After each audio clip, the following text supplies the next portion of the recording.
하나님께서 우리에게 주시는 말씀은 요한복음 12장 12절부터 15절까지 말씀입니다. 요한복음 12장 12절부터 15절까지 말씀 제가 봉독해 드리겠습니다. 그 이틀날에는 명절에 온 큰 무리가 예수께서 예루살렘으로 오신다는 것을 듣고 종려나무 가지를 가지고 맞으러 나가 외치되 호산나 찬송하리로다. 주의 이름으로 오시느니 곧 이스라엘의 왕이시여 하더라. 예수는 한 어린 나귀를 보고 타시니 이는 기록된 바 시온 따라 두려워 말라. 보라, 너의 왕이 나귀 새끼를 타고 오신다 함과 같더라. 아멘. 이 시간 담임 목사님 나오셔서 만왕의 왕 그리스도라는 제목으로 말씀 주시겠습니다. 저와 여러분이 오늘 함께 예배하면서 아주 작은 믿음의 고백이라도 하나님이 들으시고 응답으로 바꾸실 것입니다. 어떤 믿음의 고백이냐니까 나는 왜 이런 상황에 처해 있지? 나는 왜 지금 이런 어려움들을 겪고 있지? 나는 이때 무엇을 해야 될까? 어떻게 해야 될까? 고민되고 갈등되고 또 두렵고 염려되는 부분들 참 많죠. 성경은 그렇게 말씀합니다. 잠언 3장 5절 6절에 그렇게 말씀하십니다. 너는 마음을 다하여 여호와를 신뢰하고 내 명철을 의지하지 말라. 여호와를 마음을 다해서 신뢰하고 우리의 경험, 지식, 우리가 가지고 있는 것을 명철을 의지하지 말래요. 그러면서 6절에는 그렇게 이야기합니다. 너는 범사의 그를 인정하라. 그리하면 내 길을 지도하시리라. 하나님을 인정한다면 그것도 범사에 모든 일에 하나님을 인정하는 삶을 살면 네가 가야 될 인생의 길을 하나님이 지도하시고 이끌어 주시겠대요. 여러분들이 오늘 짧은 시간이지만 예배하시면서 하나님을 신뢰하는 고백, 그리고 하나님을 인정하는 고백. 광야 40년 동안 이스라엘 백성들에게 하나님이 요구하시는 건 딱 하나였어요. 대단한 신앙생활, 굉장한 뭔가의 대단한 것들을 요구하신 게 아니고요. 매일 만나 내리실 때요. 우리의 먹고 사는 모든 부분을 하나님이 책임지시는구나. 하나님을 인정하도록. 그리고 그 하나님을 신뢰하도록. 그게 광야 40년 동안 하나님이 요구하신 거였어요. 이게 정반대의 삶이 뭐예요? 창세기 3장이에요. 나 하나님 필요 없어. 하나님을 굳이 내 인생의 주인 되시는 하나님, 내 인생의 왕으로서 다스리시는 그 왕 되시는 하나님, 언제나 성실하시게 내 옆에서 나를 지키시고 보호하시는 그 성실하신 하나님 인정 안 해도 된다는 거죠. 내가 할 수 있는데 굳이 지금 이 어려움 내가 어떻게든지 극복하고 뚫고 나가면 돼. 너의 명철을 의지하지 마 라고 하나님은 이야기를 하세요. 너희 범사의 여호와를 인정하면 네 길을 여호와께서 지도하실 거야. 광야 40년 하나님이요 단 한순간도 놓치지 아니하시고 이스라엘 백성들을 인도하셨던 것처럼 오늘 여러분들이 여호와 하나님을 인정하고 신뢰하는 고백. 지난주에도 말씀 같이 나눴죠. 신실하신 하나님, 실수가 없으신 하나님. 하나님이 선한 계획을 가지시고요. 저와 여러분의 삶에 실제로 들어오셔서 우리를 인도하고 계세요. 진짜 능력의 하나님의 손. 하나님 성경이 그렇게 하면 내 손이 짧지도 않고 내가 팔이 없는 것도 아니야. 내가 너를 능히 붙잡고 인도할 수 있어. 언제요? 누구에게요? 여호와를 신뢰하고 여호와를 인정하는 자에게 하나님이 행하시는 어마어마한 응답입니다. 오늘 예배 가운데 오늘 또 그러면 당연히 내게 필요하고 내가 반드시 붙잡고 중요한 영적인 축복을 찾아내야 될 메시지를 하나님이 주실 거야. 그것도 여호와를 인정하고 여호와를 신뢰하는 믿음의 고백입니다. 여러분들 그런 응답 속에 오늘 또 함께 말씀 같이 나누는 시간 되길 바랍니다. 오늘은 종료주일이라고 다 알고 계시죠? 종료주일은 고난주간과 함께 시작하는 날입니다. 예수님이 이 땅에 그리스도로 오셔서 30세 때쯤 돼서 공생애를 시작하시고 3년이 지난 이후 제일 마지막 이 땅에 계실 때 마지막 주간이에요. 그 시작이 종료주일로 시작합니다. 종료주일이라는 단어는 어디에서 붙였냐니까 후대들이 붙였는데요. 예수님이 이제 예루살렘 성 입성하시고 그때가 이제 오늘 딱 일요일 안식일이 지나고 이제 들어가시는데 이때가 6월절 기간이에요. 이제 6월절이 시작하기 때문에 사람들이 엄청나게 전 세계에 흩어져 있던 유대인들이 이제 성전으로 예루살렘 성전으로 다 모여든 시기인 거죠. 하필이면 우연찮게 6월절이 그 기간이 있는 주간에 십자가에서 죽으셨냐? 그렇지 않습니다. 구약에서부터 6월절은요 피 바르는 날, 그렇죠? 피 바를 때 모든 재앙 다 무너지고 그 어마어마한 사단으로 상징되어지는 바로의 손에서 완전히 해방되어지는 그날, 그게 6월절이었거든요. 그 6월절 세 가지 절기 중에 6월절에 시작되어지는 그 주간에 예수님이 십자가에 죽으셨어요. 그리고 피 흘리셔서 우리의 모든 죄와 저주의 모든 것들 다 멸하시고 해결하셨어요. 굉장히 의미 있는 주간이죠. 그래서 이 마지막 주간 예수님이 이제 예루살렘 성에 이제 들어가셔서 십자가 지시기를 위해서 들어가시는데 나귀를 타고 이제 들어가시니까요 모든 이스라엘 백성들이요 막 종려나무 가지를 들고요 막 흔듭니다. 막 그리고 막 환호성을 지릅니다. 호산나 찬송하리로다. 그래서 붙인 이름이 종려주일입니다. 백성들이 종려나무 가지를 흔들면서 환호성을 지르고 예루살렘 입성을 환영했다. 그래서 그날을 종려주일이라고 이렇게 저희들이 이제 지키게 됩니다. 어떤 그 이름보다는 이제 오늘부터 시작되어지는 고난주간과 부활주일까지의 굉장히 중요한 의미들을 저와 여러분이 놓치지 마셔야 되겠죠. 저에게 있어서 고난주간 이렇게 하면요 굉장히 기억이 많이 남는 것들이 있습니다. 특히 이제 금요일 날 같은 경우는요 저희 부모님이 굉장히 믿음이 좋으셔가지고 저희들이 굶어 죽지 않을 거라고 생각하시고 아예 아침에 딱 일어나시면요 밥을 아예 하루 종일 안 하세요. 저희들 뭐 초등학교도 들어가기도 전에 하루 금식, 하루 세 끼를 꼬박 굶는 거 다른 거 이렇게 먹으면서 금식하는 게 아니고요. 아예 굉장히 저희 부모님이 신실하시고 이렇게 정직하셔가지고요. 아예 통으로 다 굶었어요. 얼마나 힘든지. 한 번은 이제 부활주일이 우리 한국 시간으로 이렇게 정해지는 게 아니고 성경에 이렇게 날대로 니산월 이렇게 해서 정해지니까 앞으로 갔다 뒤로 갔다 이렇게 조금씩 합니다. 근데 한때는요 3월 말까지 이렇게 쭉 당겨져서 고난주간이 3월 말이었어요. 제 동생 생일이 3월 말인데 밥을 안 한 거예요. 어머니가 이제 생일인지도 모르신 거지. 그 애는 얼마나 속이 상했을까 싶어요. 그러다 한참 지나서 이제 점심 때쯤 돼가지고 이제 다 알게 됐어요. 가족들이 생일이다. 그래서 그때는 예외로 이제 생일상을 그 애만 점심 때를 밥을 함께 챙겨준 거 기억이 납니다. 아무튼 그 금식하면서 저희들 생각은요, 야, 참 십자가의 고난이 너무 의미가 있어. 그런 게 아니고요. 저도 어렸을 때 그렇게 생각했어요. 예수님이 십자가 지시면서 얼마나 고난을 당하셨을까. 그래, 우리도 밥을 굶어가면서 배를 골파가면서 좀 고생 좀 해야 돼. 그래야 그 십자가 사건을 좀 기억하지. 이 정도 수준? 필리핀 사람들, 남미 사람들은요, 아예 고난주간 금요일 날은요, 신청을 합니다. 예수님처럼 나도 내 손에 못을 박아주세요. 그래서 진짜 이따만한 큰 십자가를 지고요, 길거리 가고 쓰러지고 또 이렇게 다른 사람한테 넘겨주고 하면서 십자가 끌고 간 것도 고생도 해보고 진짜 십자가에 매달려서요, 손바닥에요, 못을 박기도 하고요. 그러면 굉장히 천국이 가까워 있겠죠. 야, 나도 예수님처럼 이런 고통을 당했으니까 하나님 나를 너무너무 사랑하셔서 구원해 주실 거야. 정말 착각 중에 착각이고요. 진짜 쓸데없는 짓이에요. 예수님이 야, 내가 고생을 좀 했으니까 너도 좀 고생해. 그러려고 십자가 지신 거 아니거든요. 야, 내가 저 손과 발에 옆구리에 창 찔러가면서 못 박혀가면서 이 죽을 고생을 했으니까 너희들도 신앙생활 하면서 좀 이날만큼은 좀 고생해야 되지 않겠니? 그래야 나하고 좀 통하지 않겠니? 그렇게 십자가 지신 거 아니에요. 근데 많은 사람들이요 진짜 착각해요. 예수님이 이제 예루살렘 성에 딱 입성하셔서 월요일 날은 성전에 올라가십니다. 예루살렘 성전에. 그래서 예전에도 한번 이제 막 공생을 시작하시면서도 그러셨는데 성전을 다 뒤집어 엎었어요. 이유가 있어요. 성전이 너무 더러우니까 청소를 하셨다가 아니고 이제는 이 성전이 필요가 없어진 거예요.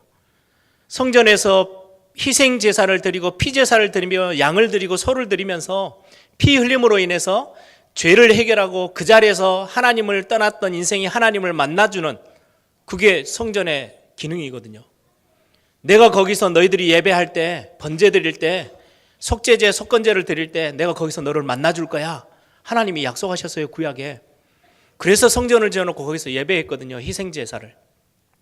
그런데 성전을 싹 다 청소했다는 말은 이제는 이 성전도 다 헐어버려. 내가 3일 만에 다시 질 거야.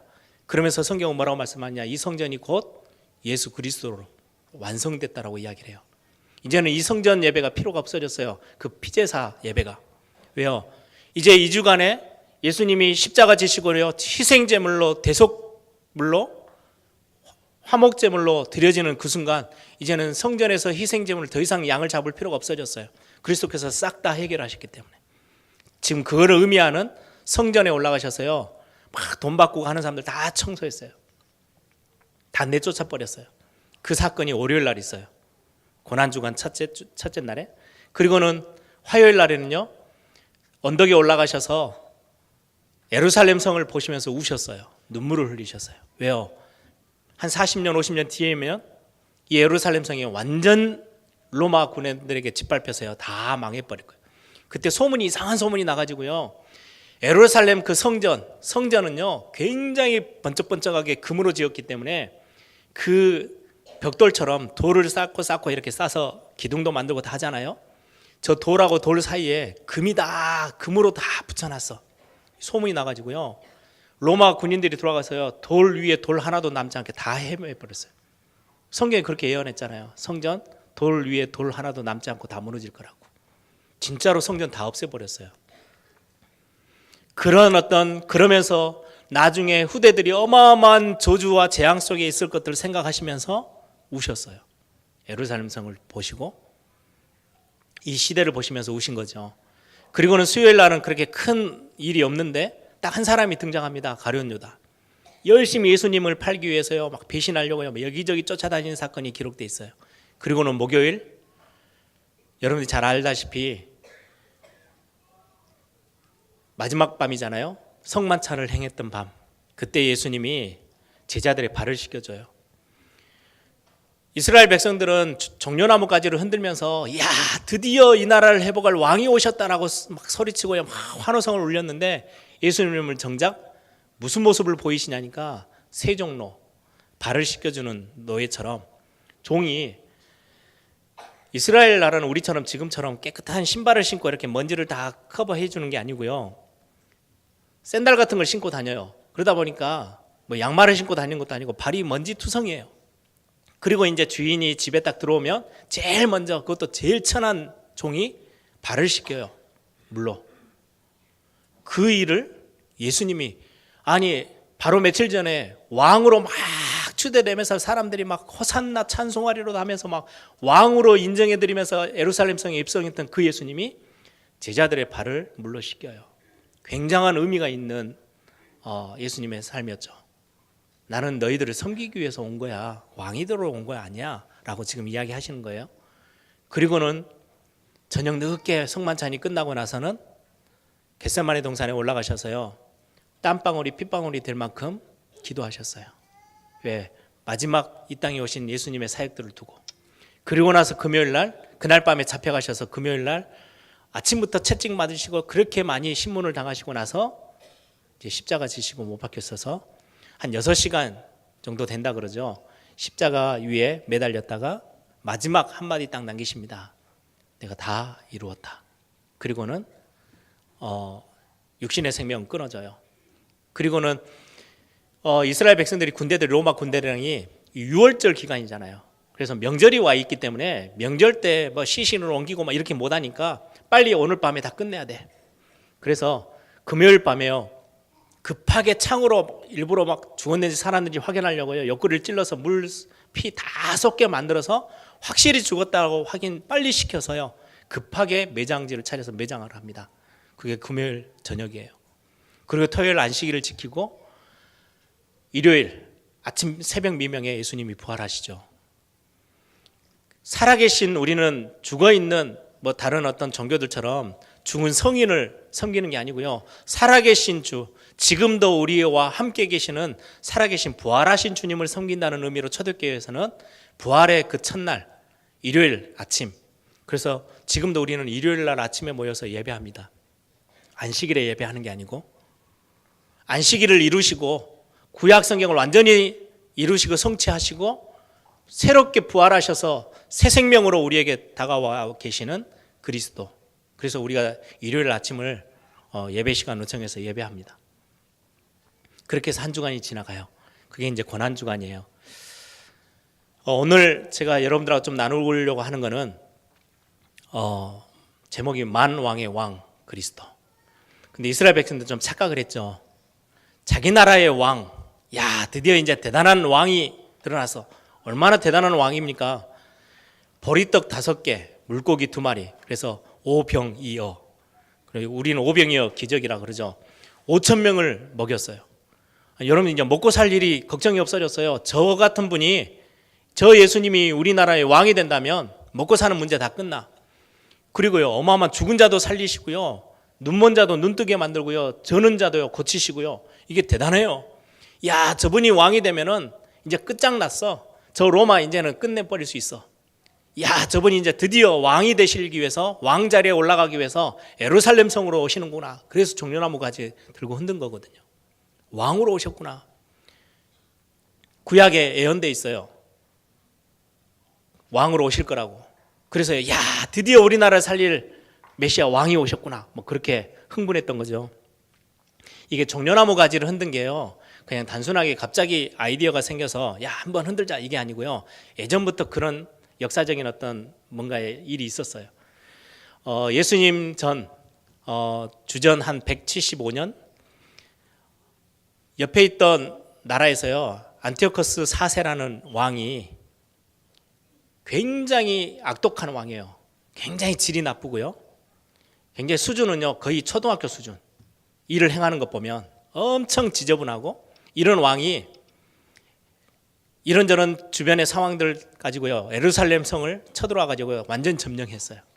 보통은 점령해놓고 그 나라를 좀 많이 이렇게, 야 너희들이 나에게 조공 바치면 너희들이 하고 싶어하는 거, 예배하는 거, 뭐 종교적인 생활 다 인정해줄게, 뭐 이런 식이었어요 이제까지는.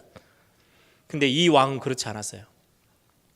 예루살렘 성을 점령하자마자 예루살렘 성전에 들어가서요, 이스라엘 백성들이 제일 귀하게 여긴다는 그 성전에요, 제우스 신 우상을 딱, 우상 신전을 세워놓고요, 우상을 딱 크게 딱 세워놓고, 유대인들이 제일 싫어하는 돼지고기, 구약에서 돼지고기 먹지 말라 했거든요. 근데 이 돼지를 잡아가지고요, 돼지 피를요 온 성전에 다 발라놨어요. 어떻게 됩니까? 이스라엘 백성들 완전 거의 뭐 기절할 정도죠. 그리고는 거기에 완전히 음란한 장소로 만들어 버렸어요. 그 왕이 완전 초등학교 수준이에요.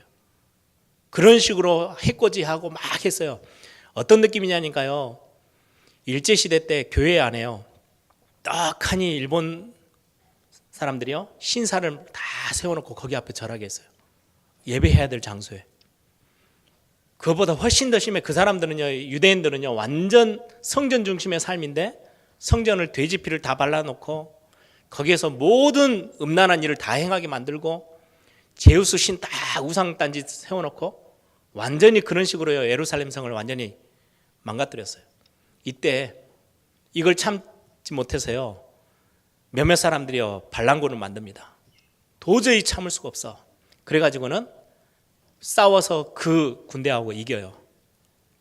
그걸 보고 마카비 전쟁이라고 해요. 마카비라는 형제들이 일어나서 게릴라군처럼 반란군을 만들어서 싸워서 이깁니다. 이기고 나서 많은 전쟁에서, 마카비 전쟁에서 승리하고 예루살렘 성을 다시금 탄환하고 이제 예루살렘 성으로 들어와요. 그때 이스라엘 백성들이 했던 일이에요. 종려나무 가지를 들고, 야 개선 장군이, 이 나라의 진짜 최고의 왕 같은 사람이 일어나서 우리나라를 살렸네. 그때 막 종려나무 가지 들고 흔들면서 맞이했었어요. 똑같이 200년이 지난 예수님이 성전에 입성하실 때, 예루살렘 성에 들어올 때 똑같은 일을 지금 하는 거예요. 지금 우리는 로마의 속국이야. 로마가 우리를 너무너무 괴롭히고 있고 세금 다 뜯어가고 있고 있는데, 저 예수님이 이제는 왕으로 이 예루살렘 성에 탁 들어오시면, 야 우리는 이제 살았다.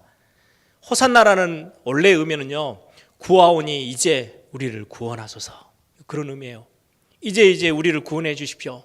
이제는 우리가 살 좋은 날이 왔습니다. 이런 고백을 하면서요, 완전 착각한 거죠. 자기 나라 왕인 것처럼. 그런데 성경은 다른 이야기를 하고요. 예수님의 모습은요, 전혀 왕 같지 않는 모습으로 예루살렘 성에 들어오십니다. 오늘 본문에 뭐라고 되어 있습니까? 나귀를 타고 들어오셨대요.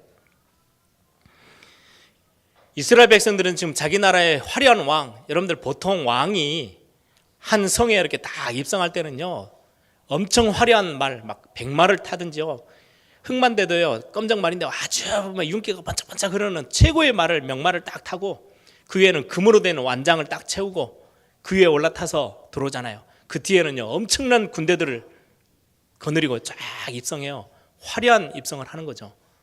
그런데 예수님은 그렇지 않으셨어요. 한 번도 사람이 타보지 않은 새끼 나귀. 그러면 어른이 올라탔어요. 한 번도 사람을 태우고 걸어가 본 적이 없는 나귀예요. 그것도 새끼 나귀. 사람이 올라탔어요. 성인이. 예수님이 탔으면 어떻게 하겠습니까? 모습이 비틀비틀거리면서 희청거리겠죠. 아니, 왕이라는 분이 왜 저렇게 와? 지금 사람들의 상상을 완전히 깨는 거예요. 생각을요. 그 새끼 나귀, 한 번도 사람이 타보지 않은 나귀를 탔으니 나귀가 이제 처음 해보는 경험이니까 비틀비틀 막 휘청휘청 하면서 걸어 들어오겠죠. 그 모습을 예수님은 보이시는 거예요, 지금. 그리고는 화려한 수가 놓여져 있는 금으로 된 안장이 아니고요, 그냥 말을 탈 수가 없으니까 옆에 있던 제자들이 겉옷을 벗어서 그냥 그 위에 올렸어요. 겉옷 위에 올라탔어요. 그리고 들어오십니다. 성경은 그렇게 이야기해요. 스가랴서 9장 9절에 시온의 딸들아 크게 기뻐할지어다. 예루살렘의 딸들아 즐거이 부를지어다. 내 왕이 내게 임하시나니 그는 공의로우시며 구원을 베푸시며 겸손하여서 나귀를 타시나니 나귀의 작은 것 곧 나귀 새끼니라. 성경에 나귀를 타고 들어오실 거라고요, 스가랴 선지자를 통해서 이미 예언되어 있던 그 예언을 이루시기 위해서 진짜 나귀를 타고 예루살렘 성에 입성하십니다. 성경에도 왕으로 되어 있어요. 근데 이스라엘 나라를 구원하는 그런 단순한 왕이 아니에요. 진짜로는요, 여러분들 기억하셔야 돼요. 우리가 믿는 그리스도, 우리에게 찾아오신 그리스도는 누구시냐? 만왕의 왕이세요.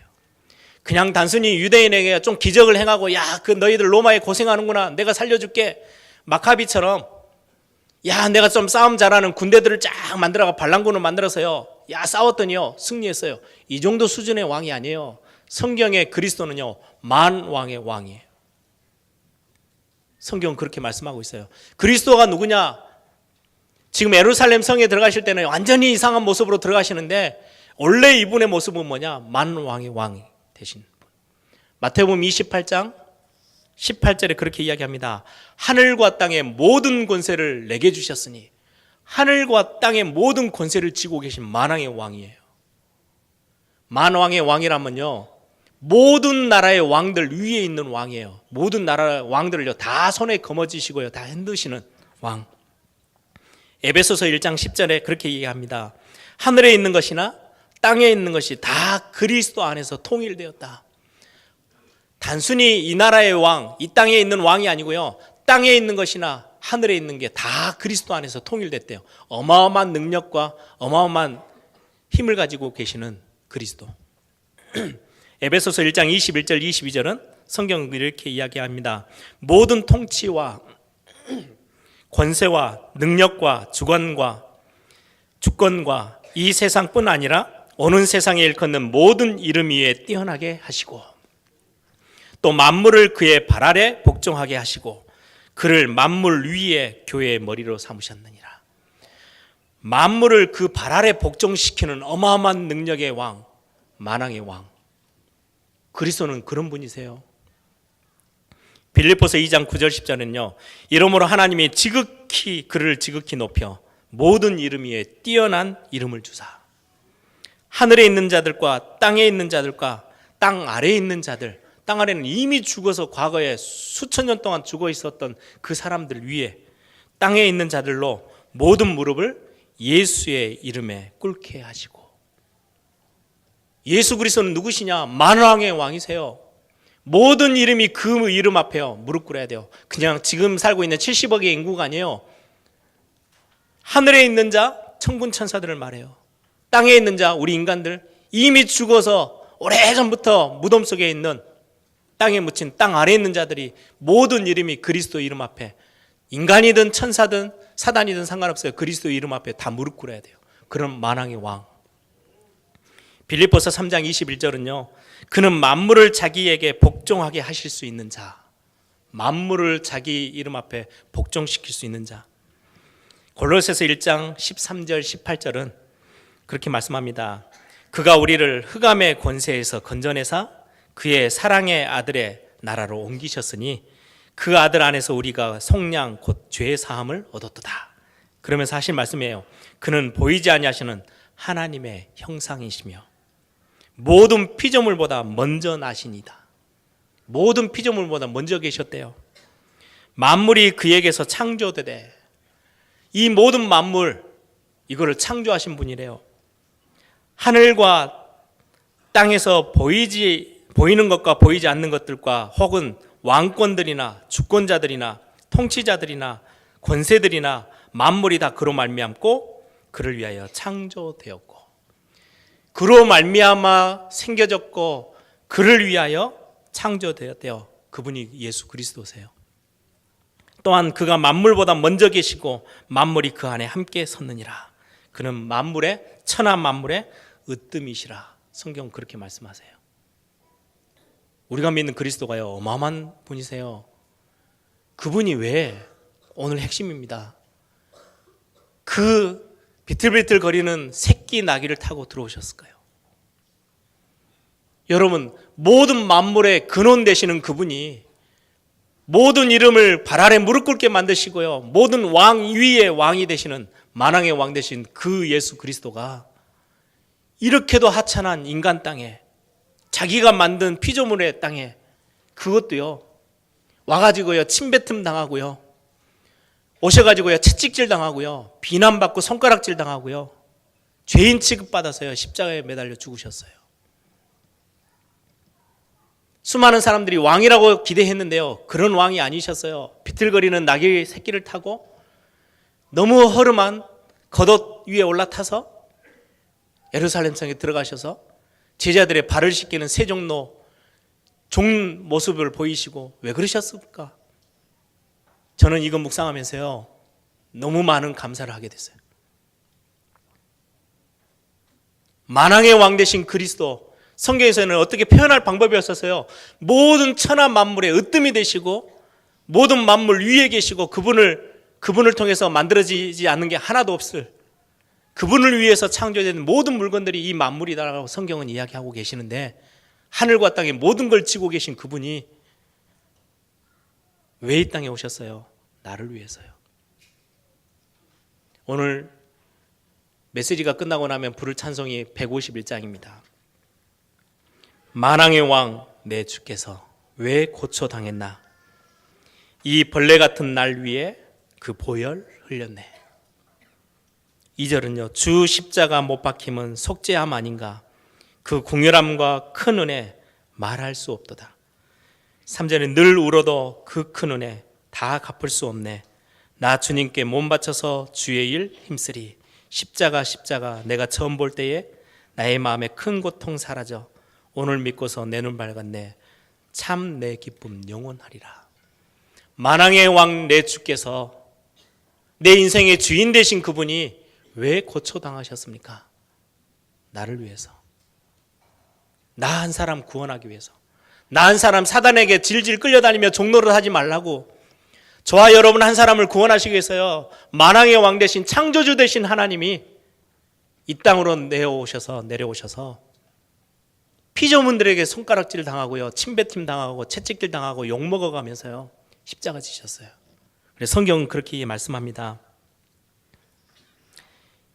이사야 42장 3절에요 그는 상한 갈대를 꺾지 아니하며 꺼져가는 등불을 끄지 아니하고.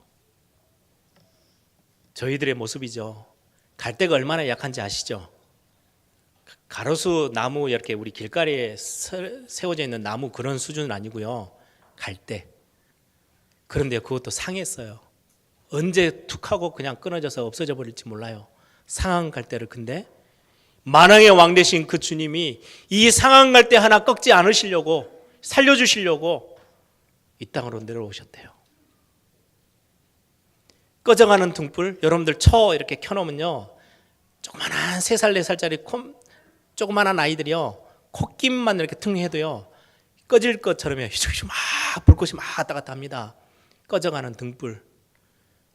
저와 여러분의 인생이 그렇게도 연약하고 아무 보잘것없는 인생인데 언제 꺼져서 없어질지도 몰라요. 아무도 관심 갖지 않아요. 그런데 그 인생을 꺼져가는 등불을 끄지 아니하시기 위해서 찾아오셨대요. 저와 여러분을. 이사야 53장 1절에서 9절에 보면 성경은 예수님이 왜 이 땅에 고초당하시고 오셨냐, 성경은 이야기합니다. 우리가 전하는 것을 누가 믿었느냐? 여호와의 팔이 누구에게 나타났느냐? 그는 주 앞에서 자라기를 연한 순 같고 마른 땅에서 나온 뿌리 같아서 고운 모양도 없고 풍채도 없은즉 우리가 보기에 흠모할 만한 아름다운 것이 없도다. 아니, 만왕의 왕 되신 그리스도가 이렇게도 흠모할 만한 모양 하나도 없이 이 땅으로 왜 오셨을까요? 여러분 상상해 보셨습니까? 우리가 만든 것도 아니에요. 그냥 여러분들 귀엽게 그냥 기르시는 강아지 있죠. 여러분들이 한 일주일만 강아지로 변신돼 가지고 한번 살아가 보라고 하면요, 아무도 안 살걸요? 우리가 그냥 필요할 때 끌고 다니고 필요할 때 그냥 이렇게 발라주고 먹을 것 주고 이런 수준의 강아지로 여러분들이 한 달을 1년을 살아라? 저는 살 이유가 없어요. 말라 그걸로 삽니까? 그 정도가 아니에요. 하나님이 직접 예수 그리스도가 만드신 우리, 여러분들이 조그만한 도자기도 만들고, 우리 성경에는 도자기로 표현하죠. 여러분들이 만든 그릇이 하나 있어요. 여러분들이 만든 장난감, 아이들이 만든 장난감 있어요. 그걸로 한 1년 살아봐. 말라 삽니까? 우리 인간 만물의 영장 아닙니까? 여러분들 인간이 얼마나 뛰어난 인간인지 아시죠? 어마어마한 우주에다요 우주선도 쏘아 보낼 만큼 우리 인간의 그 구석구석에 몸을 다 헤쳐서요, 의료가 얼마나 의료 기술이 발달되고 과학 기술이 발달됐습니까? 핸드폰 만드는 거 보세요. 이런 인간한테 너는 저기 저 마당에 심어져 있는 풀로 한 1년만 살아봐. 살 이유가 없어요. 그렇죠? 얼마나 이게 진짜로 그런다면 자존심 상한 일이에요. 예수님은 그 정도가 아니에요. 지금 만왕의 왕, 성경에 아까 제가 증거들을 몇 장을 드렸죠. 이분이 흠모할 만한 모양도 없는 모양으로 이 땅에 오셨대요.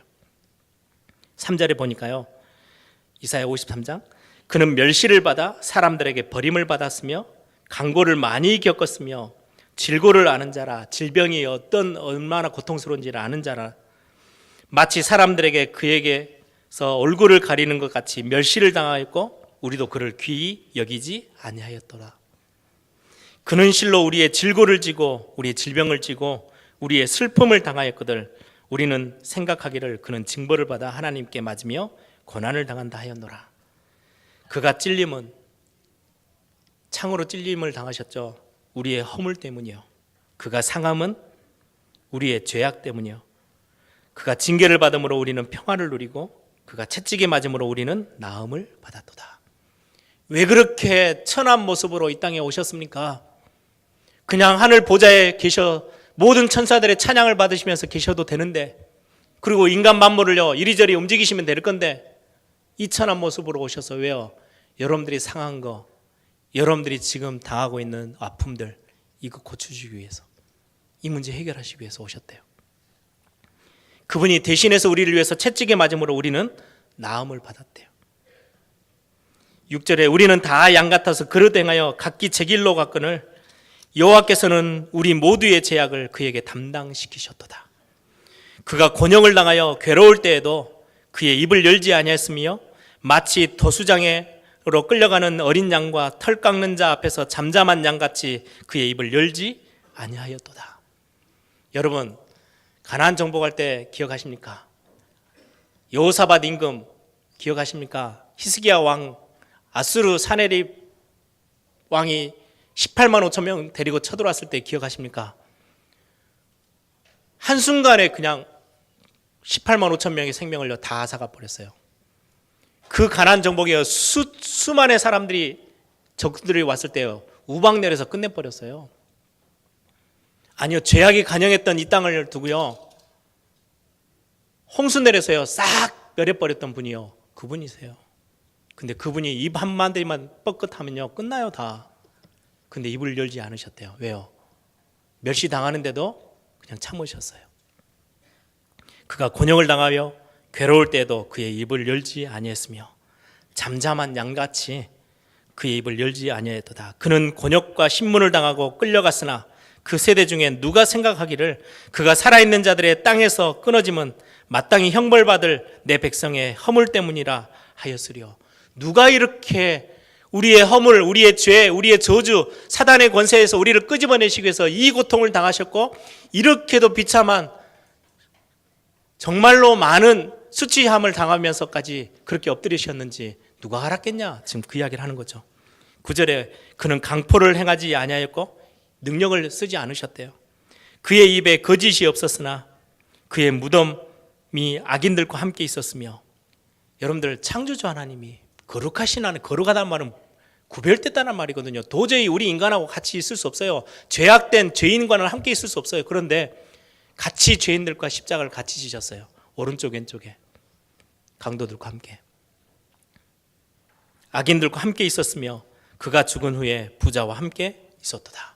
부자 아리마대 요셉 무덤에 대신해서, 자기 무덤도 없어서 남의 무덤을 빌려서 그 안에 들어가셨죠. 오늘 성경은 그렇게 이야기합니다. 만왕의 왕 되신 그리스도가 왜 고쳐당했습니까? 많이 묵상해 보세요. 이사야 61장 1절에는요, 주 여호와의 영이 내게 내리셨으니 이는 여호와께서 내게 기름을 부으사, 그리스도께 기름을 부으셔서, 그래서 기름 부음 받은 자 그리스도를 이야기하죠. 나를 보내사 마음이 상한 자를 고치시며 포로된 자에게 자유를, 갇힌 자에게 노임을 선포하며, 갇히고 포로되어지고 마음이 상한 자들을 하나님이 치유하신대요. 뭔가에 나는 중독에 매여 있어요. 나는 이런저런 환경 때문에, 내 감정 때문에, 내 상황 때문에, 내 성격 때문에 나는 도저히 어찌할 줄을 모르겠어요. 하나님이 노임 주시기 위해서, 자유함 주시기 위해서 십자가 지셨대요. 그 비난, 그 침뱉임, 그 억울함 당하시면서 십자가 지셨다고 성경은 말씀합니다. 말라기 4장 2절에 그분이 그렇게 만왕의 왕 되신 분이 오셔서 내 이름을 경외하는 너희에게는 공의로운 해가 떠올라서 치료의 광선을 비추리니 너희가 나가서 외양간에서 나온 송아지처럼 뛰리라. 여러분, 오늘 이 분을 딱 붙잡으세요. 어디에 병들어 계십니까? 마음의 병, 육신의 병, 어떤 거에 매여 계십니까? 치료의 광선을 빨아셔서 우리를 외양간에서 나온 송아지처럼 뛰게 하시기 위해서 그분이 대신 우리보다 더 수치함을 당하며, 더 비난받아가며, 욕먹어가며, 찔리고 상처 입고 가시면류관 쓰고 옆구리에 창 찔려가면서 물과 피를 흘려가면서 십자가에 매달려 죽으셨어요. 우리를 위해서래요. 나를 위해서래요. 저는 이 단어가요, 이 단어도 나에게 좀 표현되기가 너무너무, 내 수준이 그거하고도 비교도 안 될 것 같아요. 아까 찬송가 151장이요, 벌레 같은 날 위에. 저는 벌레보다 훨씬 더 심한, 걸레보다 더 못한 내 인생이라고 표현하고 싶어요. 너무 추하고 도저히 깨끗함을 받을 수 없을 만큼, 제가 앞에서 메시지하고 목사라는 타이틀 지고 있으니까 대단하게 보이시죠? 안 그렇습니다. 어떻게 보면 여러분들보다 훨씬 더 추할 수 있어요. 걸레만도 못한 나, 벌레 같은 나. 성경은 버러지 같은 너 야곱아라고 성경은 이야기해요. 그런 나를 위해서 하나님이 나를 그 사랑 속에 구원하시기 위해서 그리스도를 보내셨대요. 친히 육신의 몸을 입고 이 땅에 오셨어요. 그리고 십자가 지셨어요. 말씀을 정리합니다. 여러분, 갈보리산의 언약, 우리 다 아는 단어같이 생각하고요, 다 느낌이 오시는 것처럼 생각되시죠? 갈보리산은요, 성 밖에 있는 산이에요. 그 말이 무슨 말이냐면요, 예전에 레위기서에 보면요, 속죄제, 속건제 드릴 때는요, 양 소를 잡아요. 누가 잡는지 아십니까? 제사장이 대신 잡아주지 않아요. 죄 짓고 죄의 문제 해결하려고 하는 사람이 직접 제사장 앞에서, 제사장은 안수해 줄 뿐이에요. 그러면 그 가죽을 벗겨요. 칼을 목에다 찔러서요, 본인이 직접, 자기 문제 해결 받으려고 하는 사람이 본인이 직접 칼 찔러서요, 피 뽑아내요. 그리고는요, 각을 떼야 돼요. 내장 다 긁어내요. 그리고는 살, 비계 다 각을 다 떠요. 그리고는 이제 제사 지내고 태워서 드려야 되니까, 번제로 드려야 되니까 그걸 들고요, 수레에 끌고요, 성 밖으로 나가야 돼요. 왜요? 저주받은 이 제물은요, 성 안에서 태울 수 없어요. 성 밖으로 내보내야 돼요. 그래서 예전에 여러분들 배너라는 영화 보셨습니까? 문둥병이 걸리고 나니까 어디로 내쫓아요? 성 밖으로 내쫓아요. 성 안에 들어오면 안 돼요. 돌 맞아 죽어요. 저주받았잖아요. 깨끗하지 않잖아요. 그래서 성 밖에 있잖아요. 십자가 그냥 지시는 거 아니에요. 그 수많은 백성들이 보는 앞에서 채찍 맞고요, 면류관 쓰고요, 그 가시 면류관 써서 피 흘리면서요, 십자가 지고 진리를 끌고 어디까지 가야 되냐? 영문박, 성박, 갈보리산까지 올라가야 돼요. 그리고 거기에서 십자가 매요. 왜요? 형틀이잖아요, 형틀. 죄인은 성 안에서 죽여서도 안 돼요. 더러운 죄를 지었기 때문에 밖에 나가야 돼요. 영문 밖에 십자가를 세워놓고 거기에 죽으셨어요. 그 제물을 끌고 가요. 그래서 저 성 밖에서 태우거든요. 특히 6월절 날 그 십자가를 지셨어요. 우리 이번 한 주 여러분들이 고난 주간에 금식, 저는 괜찮다고 생각해요. 예수님이 고난 당했으니까 나도 고생을 좀 해봐야지, 그런 수준의 금식 아니에요. 집중하라는 거예요. 그리고요, 깊이 묵상하시라고. 단순한 십자가 사건 아니에요. 제가 오늘 왜 제목을 만왕의 왕 그리스도라고 하냐, 도저히 어떻게 표현할 방법이 없어요. 그 그리스도가 창조주 되신 하나님이 피조물인 여러분, 나를 위해서요, 나를 얼마나 지극히 사랑하셨는지, 하나님이 세상을 이처럼 사랑하사 독생자를 주셨으니, 여러분들 이 안에는 어마어마한 사랑이 표현되어 있어요. 나를 위해서 비난받고 채찍 맞으시면서 다 해결하셨대요. 깨끗하게 하셨대요. 그리고는 그냥 너 깨끗했으니까 돌아가가 아니고요, 이제는 너는 내 아들이야, 내 딸이야, 하나님의 자녀 삼으셨어요. 함께 기도하겠습니다. 여러분, 십자가 사건은 저는 묵상하면 묵상할수록 이 크신 하나님의 사랑을 어떻게 내가 표현해야 되지?